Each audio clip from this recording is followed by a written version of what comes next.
नमस्कार दोस्तों, आप सभी का एक बार फिर से स्वागत है हमारे YouTube चैनल KU TV में। मित्रों, इस संसार में जन्म लेने वाला हर एक जीव को इस संसार को छोड़कर जाना ही पड़ता है। मृत्यु एक ऐसा सत्य है जिसका सामना हर एक जीव को करना पड़ता है। मृत्यु से कोई भी जीत नहीं सकता, लेकिन कोई मनुष्य जीवन में जन्म लेकर अच्छे कर्म करता है तो निश्चित ही उसे मोक्ष की प्राप्ति हो जाती है। उसे फिर से इस संसार में जन्म लेना नहीं पड़ता। जो मनुष्य इस संसार की मोह माया में पड़ जाता है वह बार बार मृत्यु लोक पर जन्म लेता रहता है। जो भी जीवात्मा मनुष्य रूप में जन्म लेती है उसके ऊपर 16 संस्कार किए जाते हैं, जिनमें से उसका अंतिम संस्कार मृत्यु के बाद किया जाता है, जिसका महत्व सबसे ज्यादा है। मनुष्य की मृत्यु के बाद उसके परिजन उसका अंतिम संस्कार करते हैं। जिस व्यक्ति का अंतिम संस्कार शास्त्रों में बताए गए नियम अनुसार नहीं होता तो उसे कभी भी मुक्ति की प्राप्ति नहीं होती। उसकी आत्मा प्रेत पिशाच बनकर इसी संसार में भटकती रहती है। हमारे 18 महापुराणों में से एक गरुड़ पुराण में मनुष्य के सारे कर्म कांडों के बारे में विस्तार पूर्वक बताया गया है। अगर आप भी किसी व्यक्ति की मृत्यु के बाद उसके अंतिम संस्कार में जाते हैं तो आपको गरुड़ पुराण में बताए गए विधि विधान को जरूर अपनाना चाहिए। गरुड़ पुराण में भगवान विष्णु ने गरुड़ जी को मरने वाले व्यक्ति के लिए किए जाने वाले सभी कार्यों को विस्तार से बताया है। गरुड़ पुराण के अनुसार मनुष्य का शरीर 5 तत्वों से मिलकर बना होता है, इसलिए मृत्यु के बाद उसे 5 तत्व में विलीन करना चाहिए, तभी उस मनुष्य की आत्मा को मुक्ति की प्राप्ति होती है। शास्त्रों के मुताबिक मरने वाले व्यक्ति के सबको 4 लोग कंधा देते हैं, जो 4 दिशाओं का संचालन करते हैं। जानकारी के लिए बता दें, सबको कंधा देना पुण्य का काम माना जाता है, लेकिन कई लोगों के मन में शव यात्रा को लेकर भय उत्पन्न होने लगता है, जिसके कारण वह शव यात्रा को देखकर डर जाते हैं या फिर उससे घृणा करने लग जाते हैं। वहीं कुछ लोग शव यात्रा को देखना अशुभ मानते हैं। किसी शुभ कार्य में जाते समय शव यात्रा दिखाई दे तो उसके मन में उस काम के बिगड़ने की चिंता उत्पन्न होने लगती है। वह लोग ऐसा अज्ञानता के कारण करते हैं। उन्हें शास्त्रों में बताए गए शव यात्रा से जुड़ी महत्वपूर्ण बातें पता नहीं होती हैं।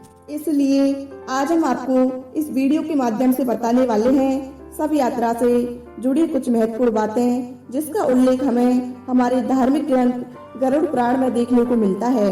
शव यात्रा दिखाई देने पर क्या करना चाहिए? अगर घर के पास से किसी की मृत्यु हो जाती है तो आपको क्या करना चाहिए? किसी की शव यात्रा में शामिल होते समय कौन सी सावधानियां बरतनी चाहिए? तो आइए मित्रों, अब जान लेते हैं गरुड़ पुराण के मुताबिक शव यात्रा दिखाई देने पर मनुष्य को आखिर क्या करना चाहिए और शव यात्रा में शामिल होते समय कौन सी बातें ध्यान में रखनी चाहिए। अधिकतर लोग शव यात्रा देखने के बाद अचानक से डर जाते हैं। अगर किसी काम के लिए जा रहे होते हैं तो उस काम को उस समय छोड़ देते हैं और घर आकर स्नान करने लग जाते हैं। उन्हें लगता है कि यह एक अशुभ संकेत है। उन्हें लगता है कि शव यात्रा दिखाई देने पर उनका काम बिगड़ सकता है। उन्हें उस काम की सफलता नहीं मिल सकती, इसलिए वह घर आकर स्नान करने लगते हैं। लेकिन ऐसा सोचना बिल्कुल गलत है। हमारे धर्म शास्त्रों में शव यात्रा का दिखाई देना बिल्कुल भी अशुभ संकेत नहीं माना गया है, बल्कि इसे एक प्रकार का शुभ संकेत कहा गया है। शव यात्रा को देखकर हमें एक महत्वपूर्ण सीख मिलती है कि चाहे मनुष्य कैसा भी क्यों न हो, वह धनवान हो या गरीब, इससे कोई फर्क नहीं पड़ता, क्योंकि हर एक व्यक्ति का अंतिम सफर शमशान घाट में ही होता है। शव यात्रा सभी मनुष्यों की अंतिम यात्रा मानी जाती है।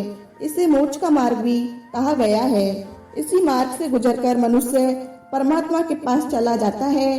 फिर एक बार यह सोचकर देखिए कि भगवान की ओर जाने वाला यह यात्रा भला अशुभ कैसे हो सकती है। शास्त्रों के अनुसार शव यात्रा के दर्शन होना अशुभ नहीं होता, बल्कि यह एक शुभ संकेत माना जाता है।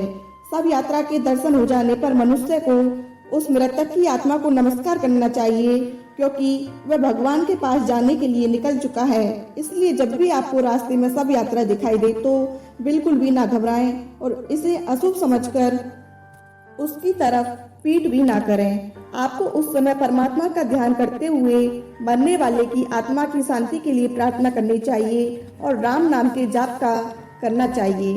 शास्त्रों के मुताबिक अगर आप किसी काम के लिए जा रहे हैं और रास्ते में आपको सब यात्रा दिखाई दे तो समझ जाइए कि आपको उस कार्य में सफलता मिलने वाली है।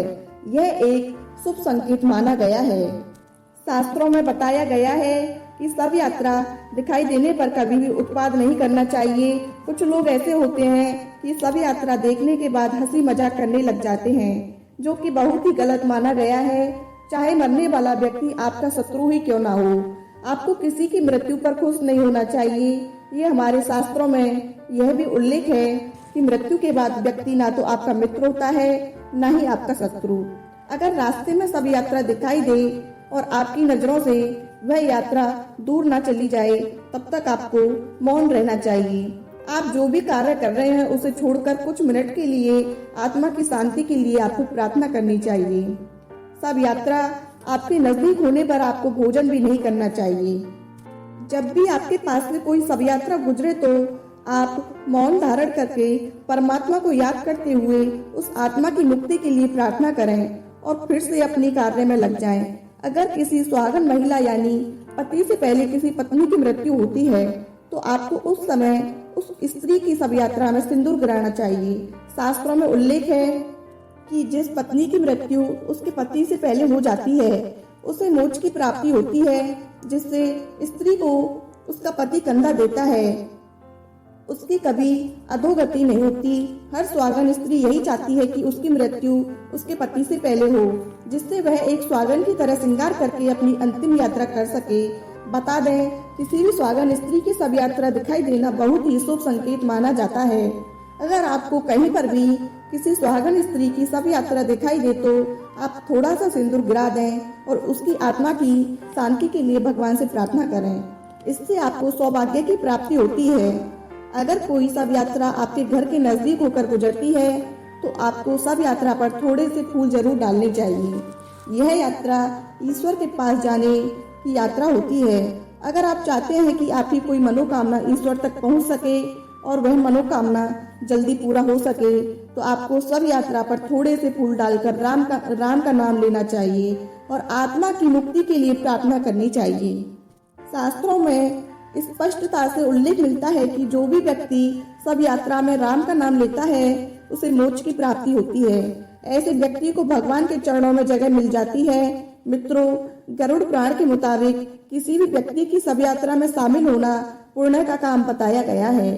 शायद इस बात को बहुत कम लोग जानते होंगे कि जो भी व्यक्ति किसी की अंतिम सब यात्रा में शामिल होता है तो यह उसके पुण्य कार्यों में जुड़ जाता है। किसी मरने वाले व्यक्ति के सबको कंधा देना अच्छा काम होता है।